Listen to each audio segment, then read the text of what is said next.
What's up everyone? Tytalkz back with another video, and in this video I will be previewing the game against Arsenal.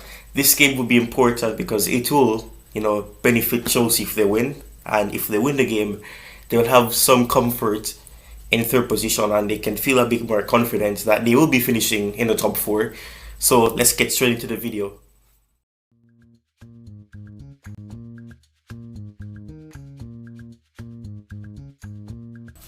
Alright, so the first thing I'll be mentioning is the team news.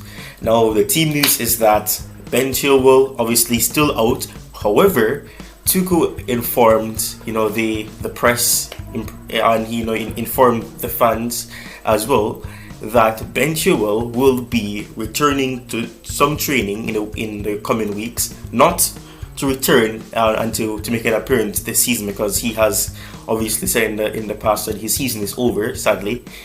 But he will be returning to training, not to for him to be coming back to as a sub or to play in game, but to return to training and then to possibly join the youth team and to train with them as well.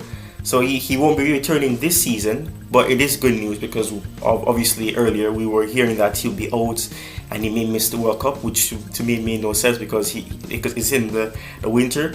However, he will be returning to light training, and obviously there has been videos with him being on his foot and him doing little jogs and doing what he really does when he's training.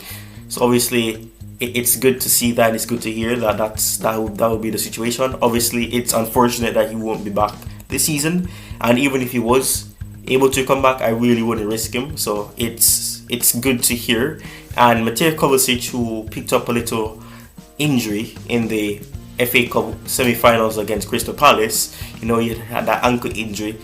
It has been announced by Tuchel that he'll be out for approximately 2 weeks, hopefully no more than 2 weeks, but he'll be out for 2 weeks. So that is a big blow because Kovacic was starting to become that key player, and I think we may miss him because Kovacic has been doing so well. He's approaching his prime years right now, so it would have been pretty good if we were able to have Kovacic in this game and give Jorginho a rest, because now, and I think I gave away a little of what my starting level would be, but yeah, I think a lot of people probably would predict Jorginho. But let's get straight into the starting 11 before I spoil it any further.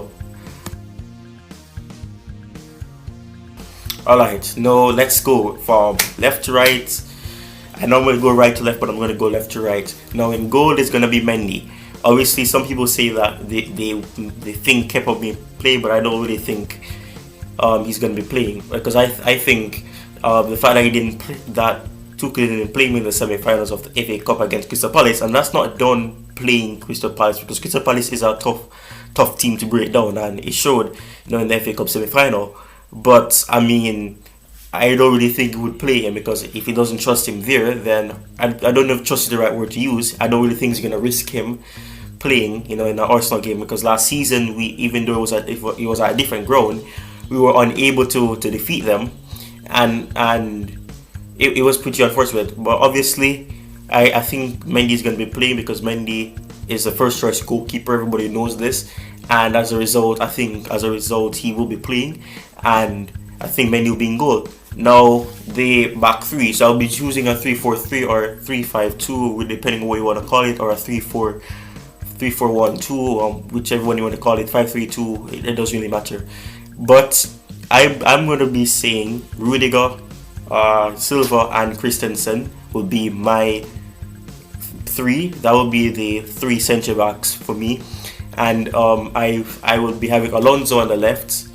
Alonso has been doing quite well, and yes, I really do think he should get a little rest, but realistically, who are we going to be playing as that left wing back? Kennedy isn't really trusted, really. Sarr, I don't really know if that's we should take that risk. Obviously Alonso is a bit slower than Sarr, and Sarr has more pace than him, obviously because he's younger. But I really think we need to have Alonso for his attacking ability as well, and hopefully he'll be impactful in this game against Arsenal.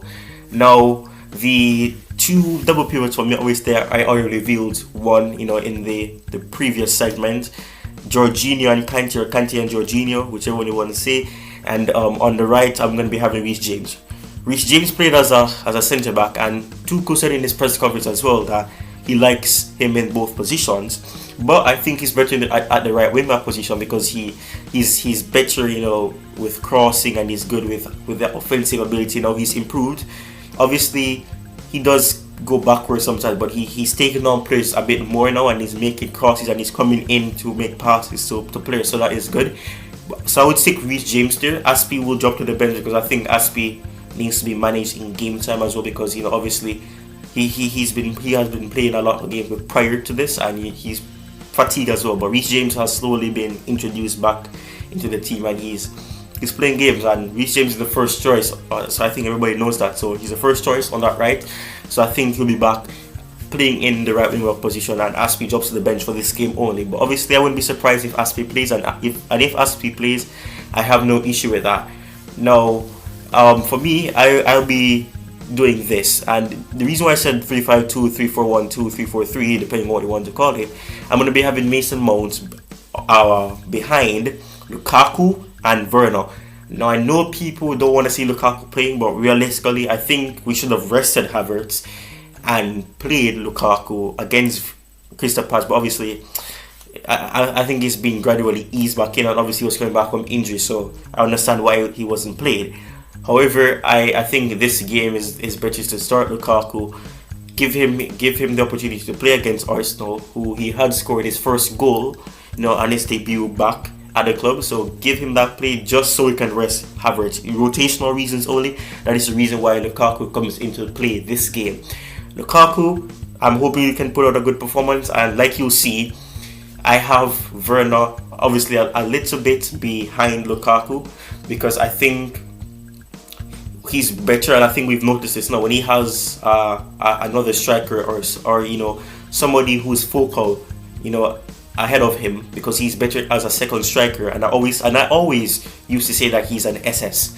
So I think it's important that we stick with that, and Werner has been informed, so I'm hoping that he can build on that form and he can build some consistency, because if he can do that, then obviously in those key games where we need passes into maybe a Lukaku or Mason Mount, whoever is in the box at that very moment, it'll be important to have Werner being informed, being fully confident, and eventually that will lead to him scoring goals for himself as well, because then he'll be confident, he'll know that he's offering things and he'll be appreciated. So I think that will be positive for him. Well, that is my lineup. Thanks for watching the video. I don't want to make this very long, so I'm making it snap and quick and easy.